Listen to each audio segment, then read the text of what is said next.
What's up reefers, GB Reefer here. Welcome back to the channel. It has been such a long time since we've had an update on the Waterbox 90.3 build. So let's jump right in and see what changes have happened since the last video.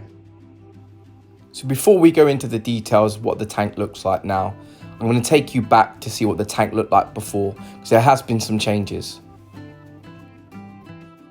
So before the summer holidays, this is what the tank looked like.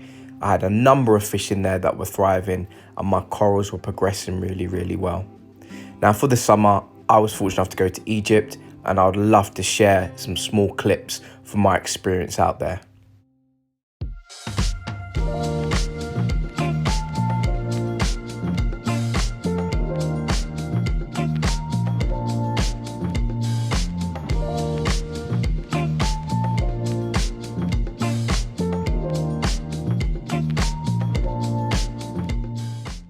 Whilst this is only a small snapshot of what I experienced in Egypt, it was absolutely magical being able to swim amongst the fish and the corals in the Red Sea. Unfortunately, just before my return from Egypt, I was informed that I'd lost my fish to an outbreak of velvet. As a precaution, on my return, I left the tank fallow for 90 days, so without any fish, just to ensure that any disease that was left in the tank died and starved out before I reintroduced any other livestock. Honestly speaking, the fallow period was a very difficult time. However, I used this time to reflect and prepare for the reset of the tank. So once the fallow period had ended, it was time to cautiously start adding fish back. I started with a staple of any reef tank, the clownfish.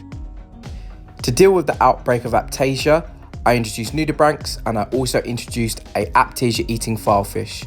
This has been a fantastic combination in scaling the numbers back and dealing with the infestation. However, the filefish has now been removed because he did take a liking to coral.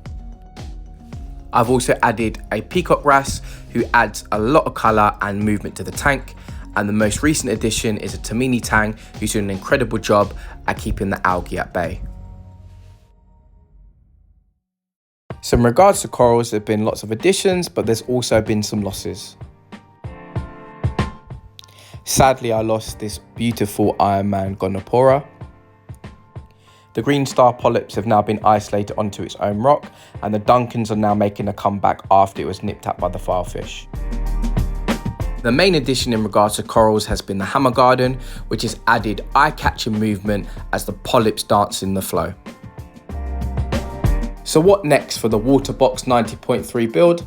Well, I would really like to build out my coral selection, so maybe add some oranges to add that pop of colour and have some variation amongst the green. In terms of fish, I'd love to add an orange spot goby. I think they have lots of personality and I like watching them clean the sandbed and the way they filter their sand through their gills. Additionally, I'd also look to get some movement in the upper to middle area of the aquarium, so potentially looking at getting some Bango cardinals or some green chromis. So this brings us to the end of this Waterbox 90.3 update. At times it's been difficult, it's been challenging, but it's always fun. Until the next one, happy reefing.